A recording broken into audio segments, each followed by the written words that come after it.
we are going to construct an equilateral triangle with side length AB. The first thing we need to do is to construct with a straight edge and a pencil just a line segment that's clearly longer than AB. I'm going to label the endpoint A prime because it's a copy of point A. Then I'm going to take my compass and I'm going to put the point on A. I'm going to open it out the length of AB. I'm going to pick my compass up and I'm going to copy it over onto A prime. And I'm going to label that as B prime because that is a copy of segment AB. Now my compass is already open to the length AB, which means the side that starts at point A prime has got to be this long, somewhere along that arc. And it also means that the third side has to lie somewhere along this arc, which means what I'm really looking for is this point right here. That's going to be the vertex of my equilateral triangle. So let's draw that. Here's one side, and here's the other side. In this video, I'm going to show you two ways to construct an angle that's 120 degrees. If I were to construct an equilateral triangle, we know that all three angles are 60 degrees, which would mean this angle right here is 60 degrees. Now if I construct another equilateral triangle onto the side of that, those angles are also 60 degrees, which means that this angle is 60 degrees. That means if I combine both angles, the two angles together would add up to 120 degrees. And that's what I want for this problem. So let's start by taking our straight edge and drawing a line segment there. And we're going to label a point on there as point A. I'm going to take my compass and I'm going to mark off a length and I'm going to call it point B. So AB is going to be the length of all the sides of my two equilateral triangles. So to construct that, I'm going to draw an arc from both of the points A and B, and I will draw one of the sides. Now I'm going to take my compass and I'm going to do the same thing. I'm going to construct another equilateral triangle here. So I take my point, put it on both of these, and draw my little arc. I'm going to label this point C and this point D. And I'm going to draw my other side of that triangle as well. And now you can see if I look at this ray and this ray, the angle right here is 120 degrees. And the reason I know that is because this small angle here is 60 degrees and so is this one, because they are both part of equilateral triangles, and 60 plus 60 adds up to 120. Here's another way to draw the same angle. I'm going to start with a line segment. I'm going to label a point A like I did before, and I'm also going to mark off an arc here, and I'm going to label that point B, and I'm going to construct an equilateral triangle like I did in the last example. However, the difference here is going to be that when I look at this, and I'm going to label this point C, I'm going to draw AC, and you'll notice, as we've mentioned before, this is a 60-degree angle.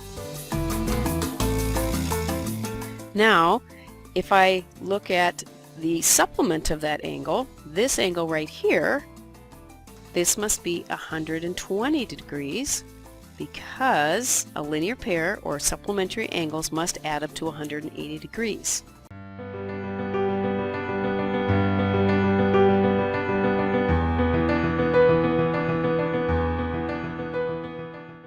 To construct a 45-degree angle, we start by constructing perpendicular lines that give us 90-degree angles, and then we bisect one of them. So I'm going to start with a simple line segment, and then I'm going to construct the perpendicular bisector. I'm going to take my compass, I'm going to put the point on the end of the segment, I'm going to open up the compass so that's clearly more than halfway, and then I'm going to draw an arc above and an arc below. So here's my arc above, and I'm going to rotate it down, and I'm going to draw an arc below. Then I'm going to pick up the compass, I'm going to move it over to the other point, and I'm going to do the same thing. Don't change the compass, but we're going to draw an arc above, rotate it down, draw an arc below. Now I need to take my straight edge and draw the segment. When I draw the line here, what I now have is the perpendicular bisector of the segment. Now I'm not concerned about it as being a bisector, but what I am interested in is the fact that because they are perpendicular, all four of those angles are 90 degrees. So what I need to do next is bisect that angle. To bisect the angle, I put the point of the compass where it intersects the line, and I'm going to draw a small arc here. Then I'm going to rotate my compass around, and I'm going to draw an arc here as well. Next, I need to take my compass, move it out to each of those marks, and draw an arc in the interior of that angle. Pick it up, put it on the other one. I'm going to do the same thing here. Now I can draw my bisecting ray.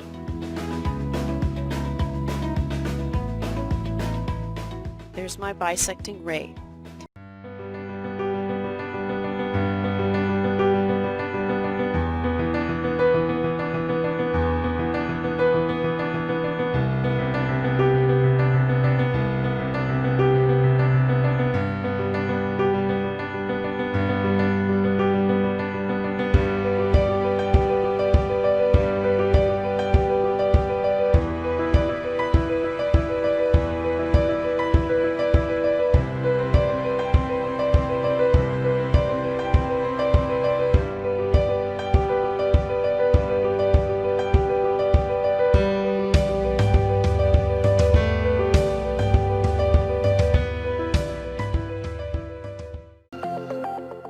Here I have a given line N and a point P that's not on the line.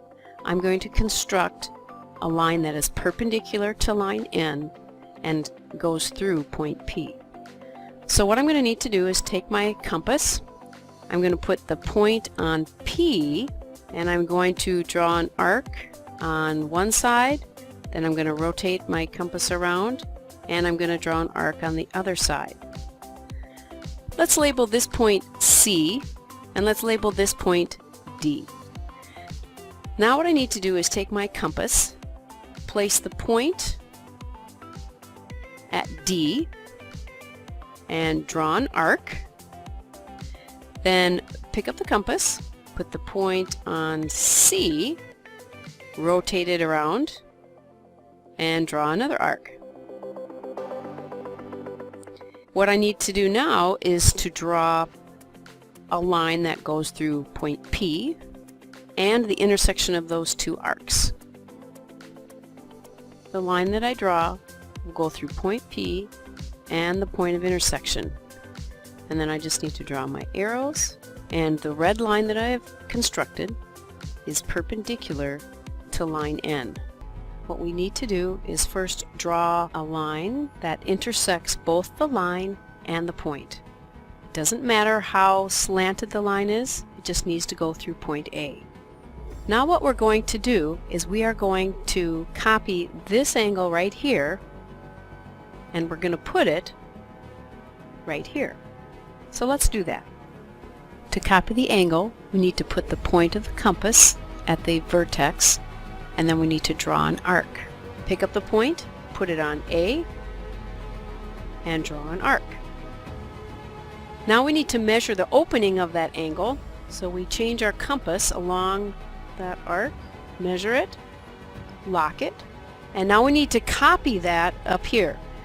Now the easiest way to do that would be to put the point here and rotate the compass around and draw the arc. Now we need to take our straight edge and draw our line. You'll notice that the opening for both angles is the same. These angles are called corresponding angles, and if you have two lines cut by a transversal and the corresponding angles are congruent, then the two lines are parallel.